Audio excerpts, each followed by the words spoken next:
Good afternoon. You're on the air. Hi, Jeff. It's Elise Stefanik. Congresswoman, how are you today? I am doing great. How are you? Good. Where are you today? I see you've been everywhere lately. I've been everywhere. I'm looking forward to coming back to the district to Herkimer County this week. I had to stop off in Washington to do a few briefings, but I've been all over the district and all over the country. Yeah, we saw you out in Wisconsin. You were in PA and North Carolina, I guess. How's it look? Yes. You know, I am cautiously optimistic. I will tell you, similar to the trends we are seeing in our district in the North Country with more Trump van signs than ever before, in states like Wisconsin and Pennsylvania and North Carolina and Georgia, our early vote numbers look pretty good, very good compared to 2020. And we're just working. We cannot be complacent. We need to work to turn out every vote. But I think President Trump is in a very strong position because on the issues that matter to voters, people understand that when it comes to the economy, when it comes to securing the border, he is the only choice who has a record of delivering border security, delivering economic strength versus the horrific 4 years we've had under Kamala Harris. Right. As you know, Jeff, when I drive around my district, I count the number of Kamala Harris and Biden signs, and it's less than 10 that I've seen driving around. Okay, well, that's a good activity for on the road there. Well, tell me about yourself. How close were you to being picked for vice president? You were vetted, weren't you? Well, certainly it was an honor to go through that process and to be among the final few under consideration. And I have to tell you, it was just a real personal honor and an honor for the district, too. I've worked hard to give our district a seat at the absolute highest level. So to be on the trail with Tim Scott, Marco Rubio, J.D. Vance, Doug Burgum as some of the finalists was just a humbling honor. I've gotten to know them even more than I knew beforehand, and everybody's doing a great job. Now, I think J.D. Vance was an excellent choice. I think he mopped the floor against Tim Walz in the debate. I've, done events with J.D. since he's been chosen, and we're working as one team, but it shows the depth and the breadth of the talent we have in the Republican Party. Okay, well, that's great. Now, I understand, like, when you go to these other states, everybody knows you now. I mean, you're doing autographs on hats and things and stuff like that, but that's a big change from, I remember 10 years ago when you first walked into City Hall and say, hey, I'm running for Congress, and nobody knew you. That's true, Jeff, and thank you for having me on your radio show. As you remember, the day that I announced, I called into your radio show, and that was my first interview. While being a candidate was on your show, so I'm forever grateful for that opportunity. And look, I'm unapologetic about giving our district a seat at the highest level. We deserve more than backbenchers in Congress. Our constituents, my constituents, deserve a top-tier member of Congress who's able to raise our concerns to the absolute highest level, whether it's in the halls of Congress or with the President of the United States. And certainly, I'm honored for the support and recognition, most importantly from voters in my district, but really the American people. I'm so grateful for their support. They appreciate so much of how we've led, whether it's standing in the breach for President Trump against both of his sham impeachments, whether it's hosting President Trump at Fort Drum to sign the National Defense Bill, or whether it's the work that I've done on a local level, just fighting for my district. People take note across the country about that. On a local level, this whole immigration border issue, which we've all watched what goes on down in Texas and Arizona, but I've seen some videos that are kind of alarming and some numbers like 500 people a day that come across up in the Swanton sector, which is up around Burlington, northeast New York. And we don't even hear about that here. But what is going on in New York State? It is a crisis, and I've been sounding the alarm about this for years, going back to the first few months of Joe Biden's administration. I was just up at Clinton Franklin County, right up in some of those small rural border towns, and it is unrecognizable. Families were sharing their experiences. For example, on their deer cams and trail cams, they are seeing dozens and dozens of illegals crossing their private property. There was a really heart-wrenching story of a mom saying on the first week when she was putting her young elementary school-aged kids on the school bus, which is the first week of school, people know how important that week is, how there's a lot going on during those weeks. As the kids were getting on the bus, there were illegals that started banging around the school bus. This is in rural North Country in Churubusco, in my district. And again, it's because of Joe Biden and Kamala Harris's wide open border policies. Yeah. What I've advocated for and what we need to deliver is making sure that we have the Border Patrol resources we need, that we end the catch and release policies, and my goodness, we need to get rid of our governor, Kathy Hochul, and defeat her in 2 years, which has had sanctuary, state sanctuary. Is that going to be up to you to defeat her? I mean, will you be running? We got to win this one, Jeff. We have to win this election cycle. But I do think New York Democrats, it's really crumbling, and it's a party in decay.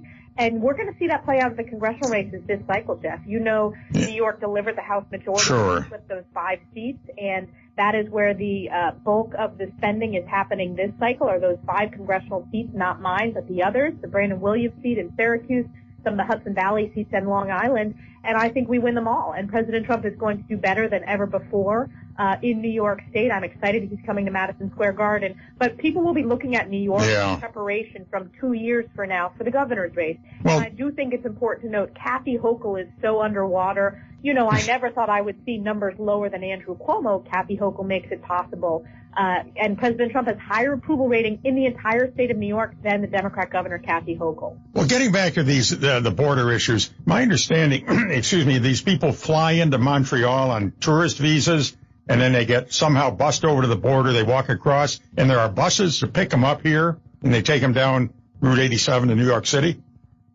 Yep, right through my district. So the bulk of the illegal crossings are right in the Swanton sector in my district, and it has been a catastrophe. We have raised the issue of this multiple times. Initially, our Border Patrol officers were being transferred to the southern border, but as the numbers crept up and up, which I raised major concerns on, they now made sure that at least our Border Patrol officers are able to stay on the northern border, but they are absolutely overworked. We don't have enough personnel.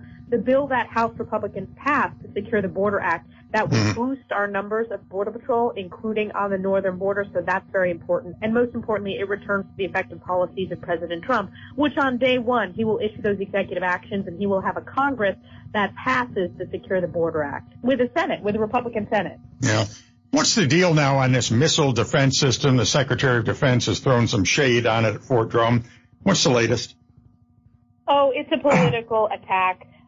You know, the Biden administration is in total free fall. They have always opposed missile defense, but this is, a political attack because we've been such effective advocates for the missile defense site at Fort Drum, including funding the initial plans, the environmental impact study, the site selection process. You know, I've gotten that language in every national defense authorization bill, and there's been increased funding every year. You know, this is a long-term project, but I was able to get it through with bipartisan support. Meaning that I, at the negotiating table with the Speaker of the House, was able to protect that language, and I'm on the committee called the Conference Committee that negotiates that. But you know who has been totally absent in advocating for that? Chuck Schumer and Kirsten Gillibrand. I should, in this case, have 2 strong partners. Chuck's about to get fired as the majority leader of the Senate. Right. Because we will flip the Senate, and they just have been completely absent and towing the Democrat Party line that we don't need missile defense. We do need missile defense. Look at the increased threats from around the world, whether it's Iran, North Korea. It is a national security crisis. So we're going to keep working on it. I've led and carried that, and I will do it again. What's the deal with this Proposition 1 on the ballot? It sounds like a good thing, equal rights. I mean, who's against equal rights? No, this is a desperate attempt by the Democrats to try to boost turnout, and it is not an equal rights amendment. It opens the door to illegals getting taxpayer-funded on top of the already taxpayer-funded benefits that they get in New York State. It also allows boys and men to compete in girls and women's sports. It forces boys in women's bathrooms. But really the biggest issue, I would say, is it paves the way for illegals to vote in elections. We have seen that New York City Democrats have tried to do that in the municipal elections in New York City, and it was because of the lawsuit that I helped file with the New York GOP that we were able to defeat that. But this is what it's all about. It's a power grab by Democrats. So vote no on Prop 1. Make sure you turn over your ballot. 4 years ago, when your predecessor in leadership, Representative Liz Cheney, was around, she had some harsh words for Kamala Harris, who was running for vice president. And then yesterday I saw Ms. Cheney sitting right next to the vice president, extolling her virtues. How do I reconcile that? My predecessor in the conference job, who I overwhelmingly defeated, and then, of course, her voters in Wyoming sent her packing, and she will never hold elected office again. She's a full-blown Democrat. She is running as a radical far-left, tax-increasing, gun-banning Democrat sitting side by side the candidate who is going to lose this election in historic fashion. So it's a disgrace. What a disgrace for a family that previously had very strong conservative, sterling conservative credentials. She has shred that because of her personal ambition, her obsession with her hatred for not just President Trump, but for the American people. She really dislikes voters. Does she look felt entitled to the job and leadership? We're not entitled to these jobs. We have to earn them, whether it's the support of our colleagues in leadership or the support of our constituents, most importantly. Vice President Harris has said she would have a Republican in her cabinet. Would Ms. Cheney likely be that Republican if it happened?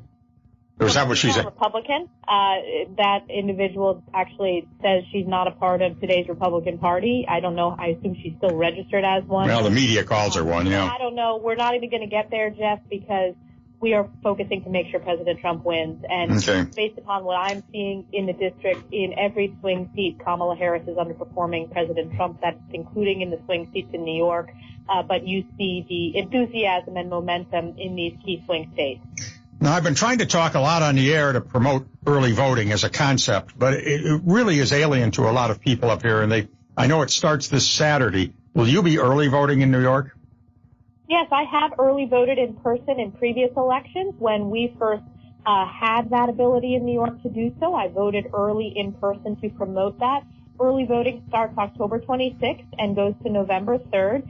And the county locations for Jefferson County are the Watertown County Office Building, the Adams Municipal Building in Adams, and the DePaulville Fire Hall. Mm-hmm. So those are the locations. You can go to any of those three locations in the county. And just remember, you have two members of Congress now. I have the towns of Luray, Wilna, Philadelphia, and Antwerp. The rest is represented by Claudia Tenney. So you get two great Republican congresswomen that, depending upon where you live, you can vote for one of us. Okay, and it doesn't matter where in the county you live. You can go to any of those three locations, and they'll... That's correct. Yeah. Yes, that's correct. And the hours are on the Board of Elections website and all that. When you got into office, you were the youngest congresswoman ever, and then that title was superseded a couple of years later by AOC. Do you two ever see each other or get along in any way? We see each other sometimes in the halls of Congress, and, you know, we've taken very different paths. Certainly she does not reflect the values of upstate New York, and I think it is a detriment that she's campaigning in some of these swing districts because she has really represented how far left today's Democrat Party has become. But, of course, I see all my colleagues every day. But what I'm most proud of is if you look in New York, we were the state that fired Nancy Pelosi and delivered the gavel to the Republicans as the only line of defense from single-party Democrat rule. Okay, well, that sounds good. We'll look forward to seeing you up here in the district. Is there anything else you wanted to share with us? Yes, I'll be in Herkimer County this week. I just finished up a visit in Washington County. I was up in Clinton and Franklin County as well as Essex County. In Warren County, I will be in Lewis County for the Lewis County Republican dinner. I'll be touring Lowville Academy and doing visits. So I look forward to seeing my constituents.